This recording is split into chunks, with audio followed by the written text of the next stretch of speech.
बिस्मिल्लाहिर्रहमानिर्रहीम। नाज़रीन अस्सलाम वालेकुम। प्रोग्राम प्रॉपर्टी सोल्यूशन के एक नए एपिसोड में आपको खुशामदीद कहते हैं। नाज़रीन, गुज़श्ता वीडियो हमने रूडन एनक्लेव की 14 मरले बुकिंग के हवाले से की और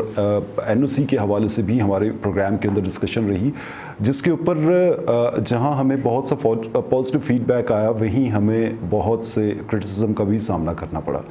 आज की वीडियो करने का मकसद ये है कि जैसा मैं अपनी गुज़श्ता वीडियोस में मुतादिद बार ये अर्ज़ कर चुका हूँ कि आपके कमेंट्स हमारे लिए बहुत मोहतरम हैं और उन्हीं से हमें डिफ़ाइन होता है कि हमारे आइंदा की डायरेक्शन जो है वो प्रोग्राम्स के हवाले से क्या और किस तरह से होनी चाहिए। आज की वीडियो में गुज़श्ता वीडियोस में जो कमेंट्स हमें मौसूल हुए, हम कोशिश करेंगे कि उन कमेंट्स को एक एक करके नहीं बट ओवरऑल इन टोटलिटी हम देखने की कोशिश करेंगे कि उन कमेंट्स के जो एतराज़ात थे उनका मुमकिना हल या उनकी वजूहात जो हैं वो क्या हो सकती हैं। हमारे साथ मौजूद हैं काशिफ बुखारी साहब। काशिफ बुखारी साहब, बहुत से कमेंट्स हम लोगों को मौसूल हुए। आप भी जहां आप प्रॉपर्टी के शोबे से वाबस्ता हैं, वही जो आप वीडियोस करते हैं उनको आप बड़ी डिटेल में जो है वो देख रहे होते हैं। उनके ऊपर आने वाले कमेंट्स को हम आपस में भी डिस्कस करते हैं। तो जहां और बहुत से एतराज़ात आए, वहां एक सबसे अहम एतराज़, और वो ये एतराज़ आया कि हम लोगों ने जो इन्वेस्टमेंट्स की हैं उनके ऊपर कोई खातिर खा मुनाफा जो है वो हमें आज भी नहीं मिल पा रहा। काशिफ बुखारी साहब, इस कमेंट के ऊपर, इस बात के ऊपर आप क्या रिस्पॉन्ड करेंगे कि इन सब की वजूहात जो हैं वो क्या हैं? जी, बहुत शुक्रिया शहजाद साहब आज प्रोग्राम में इनवाइट करने का। बात यह है शहजाद साहब के मुख्तसर सी बात करूँगा कि मैं तकरीबन, मेरी आदत है कि मैं जब भी ऑफिस में बैठा होता हूं तो मैं इन वीडियोस के ऊपर जो हमारे देखने वाले चाहने वालों के जो कमेंट्स होते हैं मैं उनको ज़रूर स्टडी करता हूं और कोशिश करता हूं कि मैं उनको रिप्लाई करूं। लेकिन चूँकि फ़र्दन रिप्लाई करना मुमकिन नहीं होता, तो मैंने सोचा कि आपकी जब डिस्कशन होगी तो उसमें से आपसे रिक्वेस्ट करके किसका क्वेश्चन लेंगे और लोगों को इसका एड्रेस करना चाहिए, इसमें उनके एतराज़ात लेने चाहिए, उनकी तनकीद लेनी चाहिए और अपने जितने भी मेरे पास अवेलेबल नॉलेज के मुताबिक उसके जवाब भी देने चाहिए। तो जहाँ तक आपने प्रॉफिट की बात की कि बहुत सारे लोग ये कहते हैं कि हमने रूडन एनक्लेव में इन्वेस्ट किया हुआ है लेकिन कोई खातिर खा उसमें प्रॉफिट नहीं हो रहा। प्रॉब्लम ये है कि आप ये देखें कि ये जो जितने भी हमारे इन्वेस्टर्स हैं जो मुनाफे के तलबगार हैं, वो पहले आप ये देखें कि आपने इन्वेस्टमेंट कितना वॉल्यूम में इन्वेस्टमेंट किया हुआ, कितने रुपयों की, कितने पैसों की आपने इन्वेस्टमेंट की हुई है, तो क्या उस इन्वेस्टमेंट को कितना अरसा गुजर गया। ये दो चीज़ें शहजाद साहब बेसिकली देखने वाली होती हैं कि आपने इन्वेस्टमेंट कितनी की है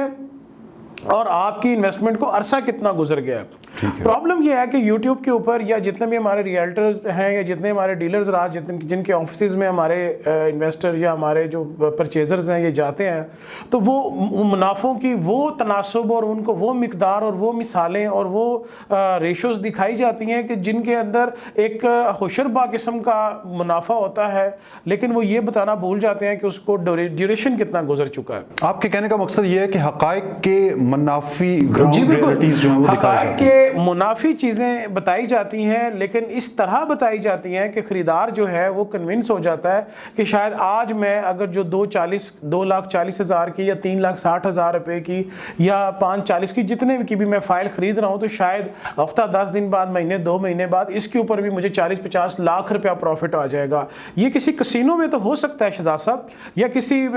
ऐसी जगह पे हो सकता है जिसका मुझे नाम नहीं लेना चाहिए, लेकिन चूँकि ये एक प्रॉपर्टी का काम है, आपका जायज़ काम है, लेकिन इसके ऊपर आपको एक जायज़ वक्त भी देना चाहिए। आखिरी बात करूंगा, फिर आपका सवाल का जवाब देने की कोशिश करूंगा। बात यह है कि अगर आप फैसल हिल्स की टेक्सला वाली साइड B17 की तरफ, अगर इस एरिया की तरफ अगर जाके देखें तो लोगों ने शहजाद साहब यहाँ से 4 से लेके 6-6, 7-7 साल तक इंतजार किया है। 10-10, 15-15 साल। 2000 में जब B17 जो है वो लॉन्च हो रही थी, तो उस वक्त जो 5-5, 6-6 लाख रुपए के फाइल्स थी वो बाद में पोजेशन वाले प्लॉट्स के अंदर कन्वर्ट हुए, और आज कम से कम अगर हम 30-60 को भी देख लें तो वो भी 70 लाख जो है वो प्लस एज पर लोकेशन जो है वो उसकी ट्रेड हो रही है। बिल्कुल बजा फरमाया आपने। इसी तरह अगर आप देखें कि आपके नज़दीक ये है बैरिया टाउन फेज़ 8 एक्सटेंशन, आप उसका हाल देख लें, लोगों ने किस्तें कंप्लीट कर दी हैं, लोगों ने पेमेंट्स कंप्लीट कर दी हैं, और मेरा नहीं ख्याल कि अभी नक्शे के ऊपर भी उनके कोई प्लॉट्स हैं। DHA के लोग हर तीसरे चौथे महीने आपको एहतजाज करते हुए, उनके जो अलॉटीज़ हैं वो आपको एहतजाज करते हुए नज़र आते हैं। इसी तरह आप गौरी टाउन देख लें, बैरिया इनक्लेव देख लें, बहुत सारी ऐसी जगह हैं जहाँ पे लोगों ने इन्वेस्ट किया हुआ है और उनको उस तरह का प्रॉफिट नहीं मिल रहा। काजी साहब, बिल्कुल आपकी गुफ्तगू जो है मैं बिल्कुल अंडरस्टैंड कर रहा हूँ, बड़ी रेलेवेंट एग्जांपल से आपने अंडरस्टैंड करवाने। मैं आपसे ये जानना चाहूँगा कि थोड़ा सा ये बताइए कि अब अगर ये एक गलत मूव जो है वो इन्वेस्टर की जानिब से हो गई है, इसका जिम्मेदार कौन है और इस मूव को दुरुस्त कैसे किया जा सकता है? वो कौन से पैरामीटर्स हैं जिनका इन्वेस्टर हजरात जो हैं वो बाइंग करते हुए, इन्वेस्टमेंट करते हुए अगर इनका ख्याल रखें तो वो शायद इस किस्म की एम्बिशियस अप्रोच को आके पब्लिकली लोगों तक ना कन्वे करें और उनको रियलिस्टिक स्टोरी जो है वो उन तक पहुंचे। शहजाद साहब, इसका जवाब मैं नहीं दे सकता, उसकी एक वजह है। मैं अगर जवाब दूंगा तो ये मेरे जानने वाले, मेरे देखने वाले, मेरे चाहने वाले और मेरे पे ये जो क्रिटिसाइज करने वाले ये नाराज हो जाएंगे शहजाद साहब। तो बेहतर है कि मैं इसका जवाब ना दूं। काशिफ बुखारी साहब, फिर भी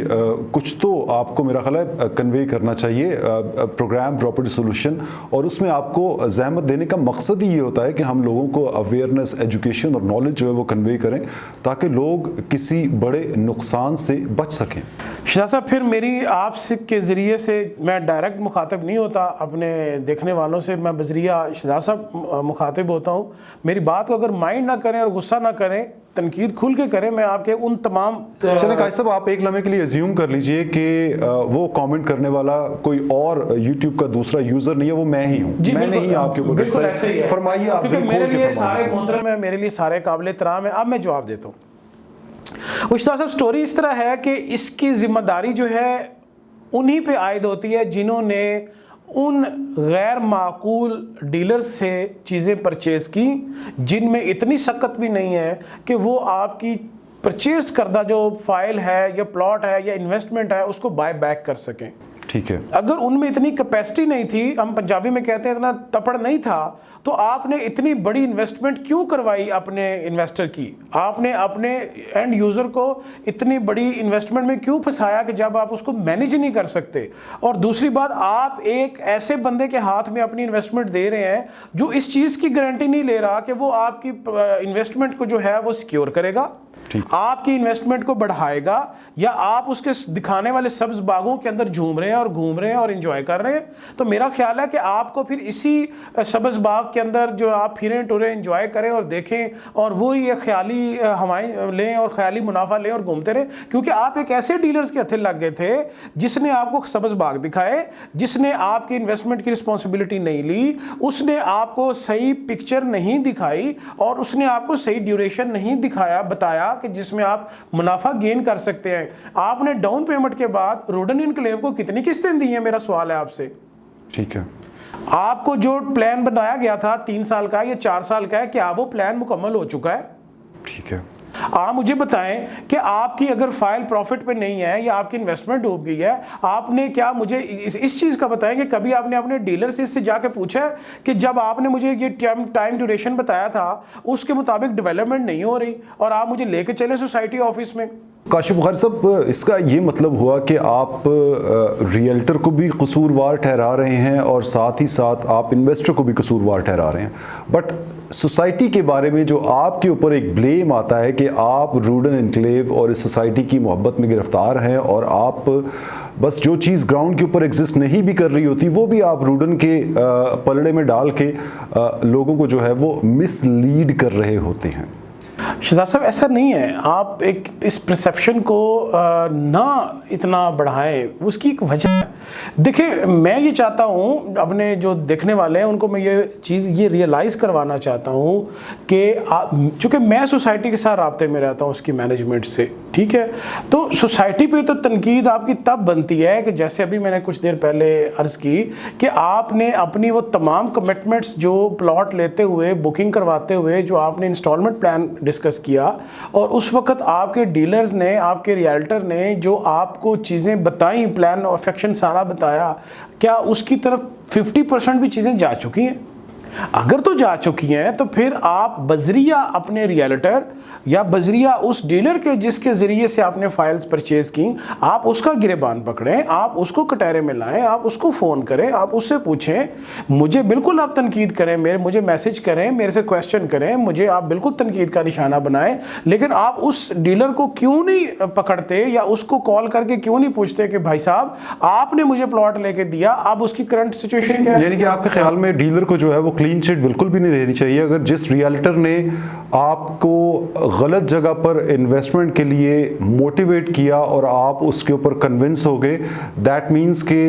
रियल्टर रिस्पॉन्सिबल है, और साथ ही साथ आपने क्यों नहीं उसको बेहतर अंदाज में मुकम्मल एवेल्यूएट किया, आप क्यों डिसीव हुए। काशिफ बुखारी साहब, जहां और बहुत से कमेंट्स आए हमारी उस वीडियो के ऊपर, वहीं रिबेट को भी बहुत ज़्यादा तनकीद का निशाना बनाया गया कि डीलर हजरात, रियल्टर हजरात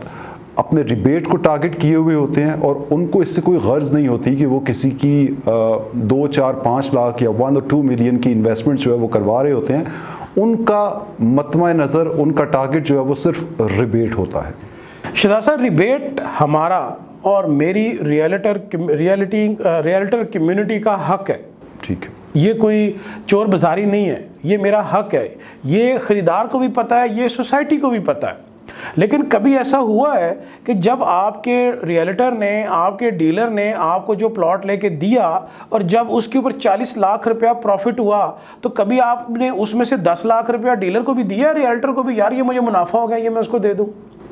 तो वो कहाँ से अपना पैसे जनरेट करे? तो उसने डेफिनेटली अपने रिबेट की तरफ जाना है, तो रिबेट उसका हक है, यानी कि उसने एक सर्विस चार्जेस रखे हुए, सर्विस चार्जेस रखे हुए हैं और वो उसको सोसाइटी देती है। हाँ, एक बात मैं आपसे शेयर करना चाहता हूँ कि डेवलपमेंट या आप सोसाइटी के आप रिप्रेजेंटेटिव हैं या आप नरम गोशा रखते हैं, ऐसा बिल्कुल नहीं है। मेरी जो कमिटमेंट रूडन इनक्लेव की इंतज़ामिया के साथ है, या जो मेरे पास इंफॉर्मेशन है, जो वहाँ पे मोहतरम जनाब राशिद साहब हैं, यासर साहब हैं या मलक असद अब्बास साहब हैं, वो जो बैठे हुए हैं, उन्होंने मुझे अकेले को किसी बंद कमरे में नहीं, उन्होंने बरमला हज़ारों लोगों की मौजूदगी में एक बाकायदा फंक्शन में कहा कि 2023 जो है वो डिलीवरेंस का साल है। अब मैं तो उनसे सवाल तब करूं ना कि जब 2023 गुजर जाए, ठीक है, कि जनाब वो आपकी कमिटमेंट थी वो पूरी नहीं हुई, तो मेरे पास तो इखलाकी जवाब नहीं है। काशिफ बुखारी साहब, वो जो डेवलपमेंट का काम स्पीडी होना बहुत ज़्यादा इंपॉर्टेंट है। ये इस तरह से तो नहीं हो सकता ना कि आज डेवलपमेंट जो है वो बिल्कुल नज़र नहीं आ रही और आपका प्राइस प्लान मुकम्मल होने से 2 दिन पहले डेवलपमेंट शुरू होगी और जिस दिन आपकी इंस्टॉलमेंट्स जो है वो क्लियर होंगी, तीसरे दिन आपको डिलीवरेंस जो है वो दे दिया। How is it possible? 4 साल से बैरिया फेज एक्सटेंशन और DHA के बहुत सारे ऐसे ब्लॉक्स और फेजेस हैं जिनमें लोगों को 6-6, 8-8 साल हो गया, सारी पेमेंट जमा करवा के बैठे हुए हैं, अभी कोई समझ नहीं है, उनको दफ्तर में कोई पानी का गिलास भी नहीं पूछता है। तो बात यह है कि डेवलपमेंट हो रही है, इसमें कोई शक नहीं है कि वो सुस्त रवि का शिकार है, डेवलपमेंट हो रही है, लेकिन मेरा अपना अंदाज़ा है कि जब आपका पेमेंट प्लान, जो इंस्टॉलमेंट पेमेंट प्लान आपके 40% तक भी एग्जीक्यूशन में पहुंचेगा, तो चीज़ें वहाँ बिल्कुल रेडी होंगी, आपके लिए जो पोजेशंस हैं वो रेडी होंगे। तो ये कबल अज़ वक्त इस चीज़ का वहला करना, कबल अज़ वक्त इस चीज़ को तनकीद का निशाना बनाना, ये यूज़लेस है शहजाद साहब। तो काशिफ साहब, इसका ये मतलब है कि आपने तमाम इल्ज़ाम जो है वो एक ख़रीदार के सर पे डाल दिया है जो आके इन्वेस्टमेंट करता है और अपने प्रॉफिट को टारगेट करता है। जी बिल्कुल शहजाद साहब, ऐसा एक दफ़ा फिर ऐसा नहीं है। मैं ये कहना चाह रहा हूँ, हमारे बड़े बूढ़े घर में जो एक मिसाल देते होते हैं पंजाबी में, जब सुबह सुबह वो घर से निकलते हैं कि या मेरे अल्लाह आज किसे नेक दे मत्थे लाई, ठीक है, और आप उस शख्स के जाके मत्थे लग जाते हैं जल्दी प्रॉफिट के लालच में, जो सुबह घर से ये दुआ करके निकला है कि या अल्लाह आज कोई शिकार दें, तो आप उस शिकारी का शिकार बन जाते हैं अपने जल्दी प्रॉफिट के लालच में आके, या उसकी मिसकम्युनिकेशन में आके, या जो आपको वो डिसीव कर रहा था उसके चक्कर में। तो वहाँ पे सोसाइटी क्या करे? तो शहजाद साहब वहाँ पे मैं क्या सब करूं? चलते चलते मेरा फाइनल क्वेश्चन आपसे, मुझे थोड़ा सा ब्रीफ कीजिएगा। रूडन एनक्लेव की फाइल के अंदर जैसा कि लोग फरमा रहे हैं कि प्रॉफिट नहीं हो रहा, आपके ख्याल में फाइल और पोजेशन वाले प्लॉट्स की अगर इन्वेस्टमेंट्स की कंपैरिजन किया जाए तो दोनों में कौन सी चीज़ जो है वो ज़्यादा बेहतर है, और कौन सी चीज़ जो है वो उन लोगों के लिए प्रॉफिटेबल है जो ज़्यादा अरसा इंतज़ार नहीं कर सकते? शहजाद साहब देखें, एक जगह पे आप इन्वेस्टमेंट करते हैं 2,40,000 रुपये, और एक जगह पे आप बाय करते हैं 58 लाख का या 62 लाख का प्लॉट, तो आपको प्रॉफिट भी उसी तनासुब के साथ मिलेगा ना। और अगर आप ये कहें कि आप 2.5 लाख रुपए का प्लॉट बुक करवाएं रूडन में और आपको प्रॉफिट मिले 40 लाख रुपया सीडीए के किसी सेक्टर का, तो ये फिर आप उसी बाग में फिर रहे हैं जो आपके डीलर ने आपको दिखाए हुए हैं। राज साहब बहुत शुक्रिया प्रोग्राम प्रॉपर्टी सोल्यूशन को वक्त देने का। नाज़रीन, आज की गुफ्तगू से जो अंडरस्टैंडिंग मेरी डेवलप हुई है उसमें सबसे ज़्यादा इंपॉर्टेंट बात यह है कि वॉल्यूम ऑफ इन्वेस्टमेंट सबसे बड़ा की फैक्टर है जो डिफ़ाइन करता है कि आपकी इन्वेस्टमेंट के ऊपर आपको किस रेशियो से और कितने टाइम में प्रॉफिट मिलेगा। हमारी बहुत सी दुआएं तमाम सोसाइटीज़ के अंदर इन्वेस्टमेंट करने वाले हजरात के लिए कि अल्लाह पाक उनकी इन्वेस्टमेंट्स का बेहतर फल जो है वो उन तक पहुँचाए। अपने मेज़बान आगा शहजाद ज़ुबैर को इजाज़त दीजिए। अल्लाह हाफ़िज़।